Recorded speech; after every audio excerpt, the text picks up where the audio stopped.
Hello friends and welcome to Gardening at the Creekside. Today we are going to take a walk through the greenhouses and I'm going to share with you the annuals that I'm going to be putting into both the gardens at the house, the nursery, and the signature garden this year. We are putting a little pin in putting the plants out because tonight the low is supposed to be 35. Now, technically our last frost date, I believe, is like April the 1st, but you have a 2-week window either way of that last frost date. But looking past today, we look like we are good to go. So after tonight, I can begin putting more and more, like just go for it, putting those annuals in the ground. So I thought it would be fun to kind of come through the greenhouse, show you what we're going to be doing, maybe give you some ideas, then some things to look forward to, maybe make some notes for either this year's gardens for you or next year's gardens. We're first going to start with an update on the new 2026 annuals from Proven Winners. They will be released next year. Of course, Proven Winners sends us those every year ahead of time so that we can play with them, really get a feel for how they're going to perform in the gardens. That way we can make recommendations to you. So that is what we are going to do. But yeah, it's a gorgeous blue sunny day here in North Carolina, but it is quite chilly and the winds are beginning to blow because that cold air is moving in. So first, let's talk about the new annuals for next year. These are not currently available. These will be available in 2026. We've talked about these before. We're just going to kind of give you a quick little update on how everybody is doing. They're kind of mashed in here in a corner of the greenhouse. And so, again, really soon, we're going to start putting these into the landscape. So first, an update on this Agastache. This is Maestro Coral. So there's 2 Agastaches in this new introduction as far as the annuals. So you have Coral, rightly named, right, because it has those beautiful, nice mauve flowers on it. And then you have Gold, Maestro Gold, that has those gorgeous yellow flowers. They're selling these as annuals, but if you are in a zone 6 to 9, they are going to be perennials for you. So many of these are going to be perennials for you because of those zones of 6 to 9. Love this. They're going to be about 18 to 24 inches tall. I already know that I'm going to be putting the Gold up by the chicken coop. So that will be fun, like up next to the chicken coop, because I want to do some nice big bold colors there. So this will be fun. I can imagine the Maestro Coral will go into like the cottage garden. So that will be really cool. All of the things that I want to, these new intros that I'm going to be talking about, yes, we're going to be putting them in our gardens, but also when you come to the nursery, we will have these in that display bed in front of the pergola. We have designated that flower bed to always be those new introductions, so that way you can get up close, you can see them, you can touch them, you can smell them, you can really get to see what they look like in person. So yes, they will go in the gardens, but they will also be in that flower bed for display for you to come look at. So those Agastaches, excited about that. Then they have the 2 new petunias, the super petunias. This is the new super petunia. This is the Vista Cool Jazz. So that is that new super petunia that is going to be really neat. That Vista Cool Jazz, nice soft lavender colors. And then we have the new Mini Vista. Look at that. Is she not just the cutest little thing? This is the Pink Cloud. So you've got those. Now they did send us some ones that are already, you know, in the line. Like we have Bubblegum, we've got the Hoopla Vivid Orchid, we've got Bordeaux. All of those are, you know, have been in the series, and so they just kind of send them to us again just to try them out and see if there's been any improvements, those kinds of things. There has been an improvement on the this is, I believe this is White Knight that is in here. The white one, this is that sweet alyssum. Yeah, White Knight. So the alyssums can be really vigorous, and so they've tried to make White Knight a little bit more contained, a little bit more controlled, and so we will see on that. Also, they have a whole new line of the Lagunas. They have the Royale, so like this is that Royale Pink. love it. Then there is an azure, and then there is a purple. So everybody's doing really well. The Medusa, this is that new black Medusa sweet potato vine. Oh, I cannot wait to get this in the garden because I love regular Medusa, which is that nice lime green. And then you've got Medusa black. So beautiful, really fun sweet potato vine. And then we have the new Super Bells.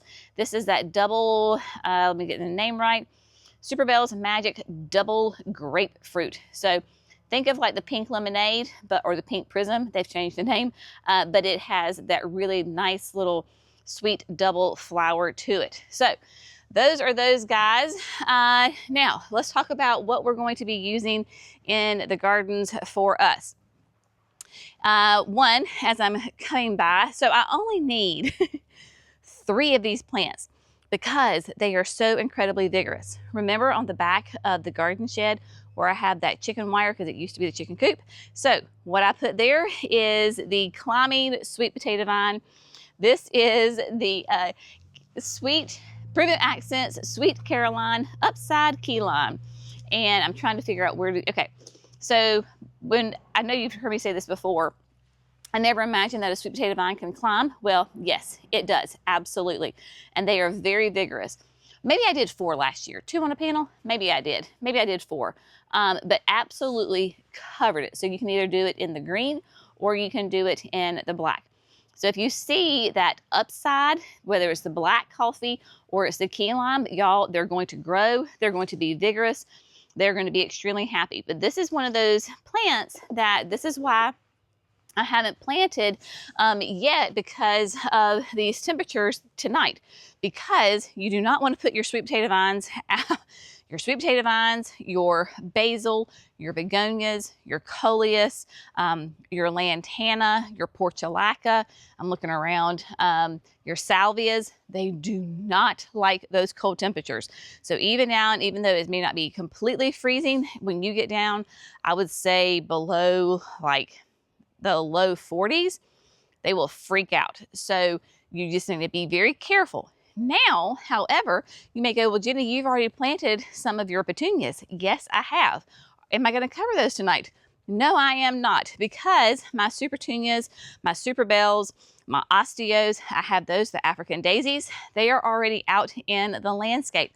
I am not going to worry about those one little bit because they are very cool tolerant and can handle those cooler temperatures. So here we go into kind of where we have one of the mass collections of the annuals that we are going to use in the garden. It's really easy to tell which plants are going to be used in the gardens because they are in these black square pots. Yes, they're proven winners. We're not selling them. We don't have to put them in the PW branded pot. So we're going to save some money and just put them in these black square pots. So this is the new unplugged white salvia. And you can see that we already have some blooms here that they are starting to bloom. Love this foliage. It has nice branching upright. Reminds me very much of Playing the Blues as far as the leaf structure on it. Has a little bit more of that silvery blue color to it. But because it is the unplugged, it is going to be on the little bit shorter side. About 14 to 24 inches in the ground. It is an annual except in zones 8A to 10B. So if you're in those warmer zones, you might get it to come back as a perennial. But I love this plant, so much fun. So what we're going to be doing with the unplugged white is I'm going to be pairing it with the new Mini Vista. She's not up here, she's down in the other part of the garden center. We'll see her in a minute. But the Mini Vista plum veined. So we're going to be using these en masse in the backyard. So those backyard beds that we have, those 3 corners, we're going to be using the unplugged white in the back, and then we're going to use the Mini Vista plum veined in the front of that. Of course, in the back, in the whole back of the patio area, which I've already planted, we have the Super Petunia Mini Vista white. Y'all, I just adore this Mini Vista. It is just a beautiful, pure white flower. While it's vigorous, it's not crazy. It's not nearly as vigorous as, say, Vista Snowdrift. So we're going to have the white up close to the house, and then the white unplugged salvia and that mini vista plum veined away from the house in the backyard beds. So I love that. Then of course, I gotta have jazzberry, right? Jazzberry is gonna go down into the signature garden. Love this. Last year we had it in mass on the front of the raised beds at the signature garden. This year we're gonna incorporate it within the beds.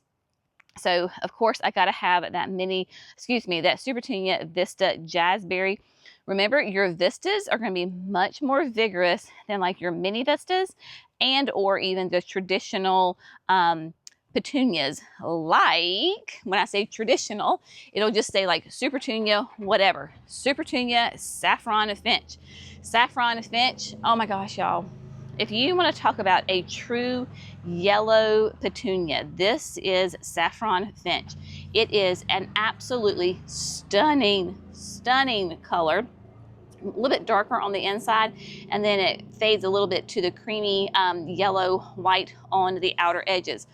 This year, we're going to put the Saffron Finch where the jazzberry was last year. So the front of those raised beds will get Saffron Finch, nice, bright, cheery yellow. And then we have the Supertunia Tiara Blue. So Tiara Blue, we're gonna use in the entrance beds. So those beds that are right beside the creek, right before you enter into the gardens, the garden center, we will have that Supertunia Tiara Blue as a highlight there, pairing it with some other plants that I will show you here in just a little bit. But love the Tiara Blue. Now, if you're gonna have Tiara Blue, then you gotta have the sister, right? The Supertunia Tiara Pink. Now, Tiara Pink is going to take kind of center stage in the signature garden. She will be all around the fountain. Of course, we have that nice big fountain in the center of the signature garden. At the base will be nothing but the Supertunia Tiara Pink. So we love those tiaras because they have that white center, and then they come out and have the colors on the edges. And you know, I have to have somewhere in the signature garden the Superbena Pink Cashmere. She is just starting to bloom. Pink Cashmere tends to be a little bit of one of the later verbenas to bloom. But that pink cashmere, to know her is to love her. And she will be going in the signature garden mixed in with those flower beds. So we have that. And then next door to Tiara Pink, we have some Terenia. Now, if you don't have Terenia in your garden, I would really encourage you to check out this plant. Terenia really is just a very low maintenance, very versatile plant. And it will be a trailer. You can see it's kind of coming over here to the unplugged white. This particular one is the Summer Wave Large Amethyst, and they have huge blooms on them. Your pollinators go nuts for this. If you put it in a hanging basket or a container, it will trail over. If you put it in the landscape, it will act as a ground cover. Now, the Summer Wave Large Amethyst, it will do sun to shade, so extremely versatile. What I'm going to use the large amethyst is in that really big unique stone pot that is right there in the terrace garden. It has that Goshiki osmanthus in it, so this is going to go around in mass with that. Possibly might even stick it in the landscape down by the wall. So we'll kind of see on that, but I know it's going to go in that large pot. All right, next. Now, last year, this was one of those new introductions that we got to try out. So this is why we love trying out those new introductions, is because we really get a feel for how they perform and how they do. And then if we love them, then of course we can do them in nice big mass in the gardens. What we're going to be adding this year that was such a great success last year is the new dahlia. This is the Virtuoso Pinkerific. So I went with Pinkerific this year. You can see she is getting ready to open up in color. So we've got a bunch of these in here. These will be going in the signature garden within those interior beds and alongside those raised beds. So these are great dahlias. They perform, I will be honest, they're going to perform the best in those cooler temperatures. So like now, all the way up through, I would say mid-June, late June, depending on the weather, Then kind of July and August, even into September, because September for us can still be pretty hot, they just kind of slowed down as far as their blooms. Plant was still there, very happy. You just didn't get a massive show. But then come the fall with those cooler temperatures, oh my word. To me, that's when they really were really happy. We had Pinkerific in that bed that I was talking about where all the new annuals will go, the new intros will go. And it was absolutely stunning. So cannot wait to add Pinkerific. And then I have just a couple. I needed just a few of these. This is that verbena. This is the Meteor Shower. Meteor Shower is going to be very upright, has those nice soft lavender flowers on it. This is going to go in the backyard beds around the Poet's Wife rose. So it's going to have that nice purple sticking up, and so that will go in the backyard bed, and technically that will be a perennial for me. So yay for that. Now, speaking of the roses, the sun's out, it's very bright in here. Speaking of the roses, so around the patio, the pathway where we have that Roald Dahl, that David Austin, we have 9 of them now. They are that beautiful, nice, soft, peachy color. Smells amazing. What I'm going to do there is do a mass planting of a Salvia because I adore salvias. They're so low maintenance. They tend to be critter resistant. The pollinators just go crazy over them, and they are just nonstop bloomers. So what I will be using is this salvia right here. And so it's just beginning to show a little bit of color. Actually, no, it's not. This is the wrong one. This is Rockin' Playin' the Blues. So this is not the one I'm going to be using at Roald because this will get a little bit too big. I need something a little bit smaller. So Rockin' Playin' the Blues, this might be going in the berm. I can't remember now where I'm going to put it. But this is an absolutely beautiful salvia. It is bigger, 24 to 48 inches. So basically it's double the size of what the unplugs are. I'm going to be using the unplugged So Blue there in front of the roses. But Playin' the Blues is a fabulous one, and it will be a perennial for me because it is a perennial in zones 8 and warmer. So there you go. All right. What we're going to do is move down to the other greenhouse because that's where the rest of those annuals are. But let's just take a moment to appreciate all of these beautiful plants. Now, let me tell you, you remember this greenhouse was absolutely slammed with hanging baskets. We have gotten rid of a lot of hanging baskets because you people love them as much as we do, and you're coming to the nursery and gobbling them up. So if you are going to be shopping here at the garden center, come get your hanging baskets. They can handle those cool temperatures because they're all petunias and they absolutely can do it. All right, let's head down over here and we'll look at some more. All right, so here we are up at in the big house, as we call it. And yeah, y'all, there's a lot of plants. So we're gonna go through these as quickly as I possibly can. All right, starting down here on the end, you can see that we have the tag right here, gardening plants, because basically from here all the way down to the end, those are plants for the gardens. And so our folks know not to pull these for any other kind of, whether it's retail or for online. All right, so the brand new, this is the Mojave Mango Portulaca. It has not opened up yet because it's still early in the morning.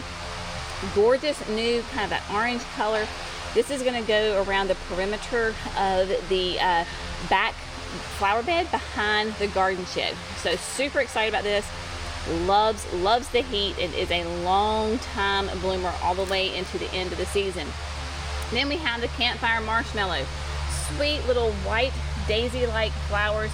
These are going to go in the signature garden in that back flower bed between the Glitters and Glows viburnums. So we love these Campfire Marshmallows. These are such a great long performing, and they're short. They're only 8 to 14 inches, which is what I need. So that way they don't take over and they allow those Glitters and Glows to go ahead and grow nice and big. And then honestly, y'all, I don't remember what this is. This is an Angelonia, but we don't have tags for it for some reason. So I'd have to go back and look at my my information. I don't remember. Maybe this is that new, the Wedgwood, the pink. I'll have to go and look at it because I honestly don't remember which one it is. And like I said, no tags. Then Surefire red begonias. Love Surefire reds because they will, with any of the Surefires, honestly, they will do sun or shade. I'm going to use these up at the entrance, like by the sign. They're going to go in those two massive unique stone urns by the gate, and then they are going to go all around the mailbox. Drought tolerant, once established, just beautiful plants, y'all. Gorgeous. But again, they don't like those cool temperatures, especially in the spring, so that's why I'm holding off on those. Then for my shade gardens, we're going to be using the Double Delight Blush Rose. Beautiful. They can do morning sun, not hot afternoon sun. They're not quite blooming yet, but a great option for those shadier areas. And then you can see I have a mass selection right here of the Double Up Pink Begonia, because this is going to go en masse in that new flower bed along the length of the driveway. Love these. Again, can do sun or shade. They're called the Double Ups because they have those sweet little double flowers. So you can see quite the difference between the Double Up and the Surefire flowers on them, but love these. Very tolerant to rabbits. If you remember last year, I had issues with rabbits. I had planted the Avovulus. They started eating the Avovulus, so I put in the wax begonia, that Double Up Pink. Not a problem, not a nibble on it at all. So I'm not saying they're rabbit proof. I'm just saying in my garden where I have issues with rabbits, they did really well. I've got my two grasses I'll be using this year. We've got Skyrocket, which is the more of that white, and then I always have to have that purple fountain grass. Love those two for sure. Now here is my unplugged So Blue Salvia. So I found it a little bit of a fatter leaf on it. We don't have any blooms yet, but this is what's going to go at the base of those roses. More more dahlias. They're right here, still that, of course, that same color. And then as a good southerner, I love pentas. And so here we have the Sunstar Rose. These pentas are amazing. They have huge flowers on them. They just bloom and bloom and bloom. Japanese beetles don't like them. I love this plant. It is amazing. As is the Senorita Rosalita Cleome. Y'all, I love this plant. We have the Rosalita, and then we have the Blanca over here.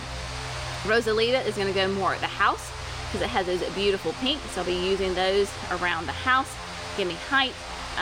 Nice and easy, low maintenance plant, but such a massive performer. And here is that new Supertunia Mini Vista Plum Vein. This is what's going in the backyard, y'all. Look at those flowers. Are they not stunning? Love this plant. So you see I have quite a number of them because they're going to go all in the backyard. So I needed a good number of those. Then we have the new Scaevola. It's not blooming yet, but that is the, I believe we did the blue. Yes, we did the blue on that. So nice, low maintenance. Loves the heat and the humidity. You're going to notice that with all of my annuals is that because I have such heat and humidity, being in North Carolina, a zone 8A, heat and humidity is just a regular part of our gardens. They've got to be able to handle that heat and humidity. It is no joke. And then two, the vast majority of my gardens are full sun. We built our house in the middle of the field. You got the signature garden, full wide open sunshine. You've got the privacy berm, again, massive sun.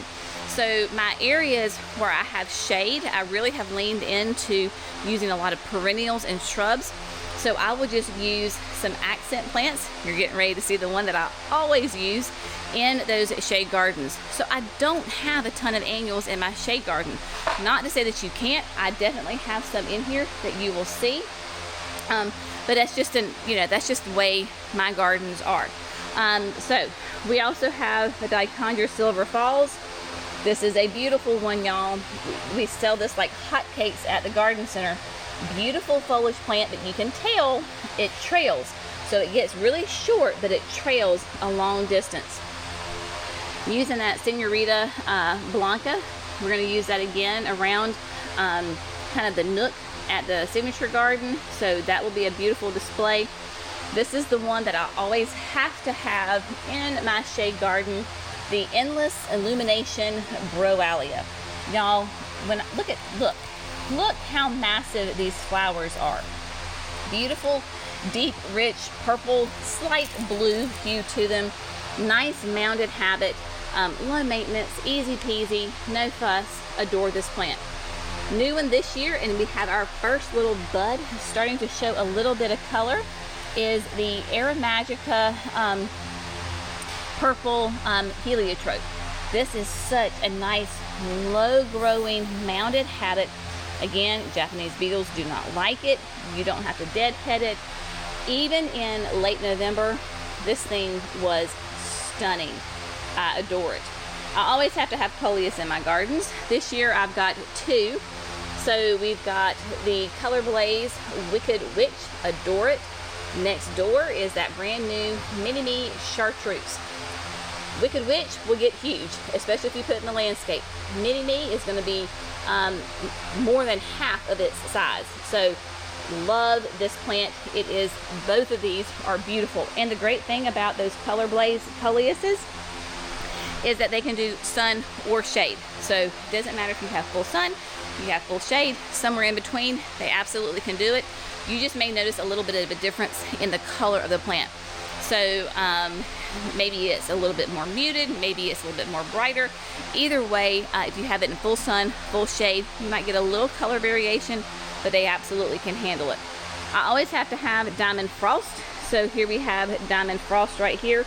Beautiful pop of white. You can see that gorgeous white. And then for my shade garden, this year, I always do a Rocapuco, those double impatiens. This year I went with the Rocapuco Rose. That was a mouthful. And we've got the first ones blooming here. Nice, deep, hot pink. Adore the Rocapucos. If you have shade gardens, this is what you want for sure. There was my climbing sweet potato vine. And then look at this, y'all. Oh, my heavens to Betsy. Say hello to Selenia apricot. Is it not stunning, gorgeous, unbelievable? I think so. So Selenia apricot is a begonia that can do full to part sun. Now, typically, if you put it in the ground and it has irrigation, they can do that full sun. But here in the south, it really does best if you can give it a break in the hot afternoon sun.